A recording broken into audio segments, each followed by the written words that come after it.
German முழுவதும் 2026ஆம் ஆண்டு முதல் கழிவுகள் மற்றும் அதற்கான செலவுகளை குறைப்பதற்கு புதிய விதிகள் நடைமுறைக்கு வரவுள்ளன. இதற்கமைய சில்லுகளுடன் கூடிய புதிய குப்பை தொட்டிகள் வீடுகளுக்கு வழங்கப்படும். வீடுகள் எவ்வளவு காலத்திற்கு ஒருமுறை அவற்றை வெற்று தொட்டிகளாக ஆக்குகின்றன என்பது இதனூடாக பதிவு செய்யப்படும்.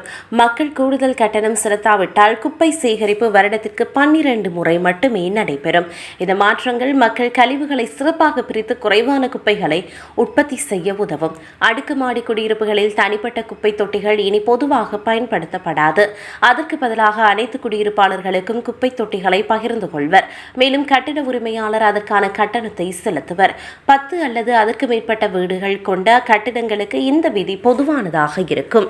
இது குப்பை தொட்டிகளின் எண்ணிக்கையை குறைப்பதோடு நகரத்தை சுத்தமாக காட்டும். அத்துடன் கழிவு முகாமைத்துவ செலவுகளும் இதனால் குறையும். எவ்வாறாயினும் மக்கள் செலுத்தும் கட்டணத்தில் பெரிதளவு மாற்றங்கள் இருக்காது. ஆனால் கூடுதல் சேகரிப்புகளுக்காக அதிக கட்டணம் வசூலிக்கப்படும். தொட்டியில் உள்ள ஒரு சிப் சேகரிப்புகளை கண்காணிக்கிறது. எனவே இனி ஸ்டிக்கர்கள் தேவையில்லை. இதேவேளை சாதாரண குப்பை தொட்டிகளில் மின்னணு சாதனங்களை மக்கள் வீசினால் 2500 யூரோ வரையான அபராதம் விதிக்கப்படும்.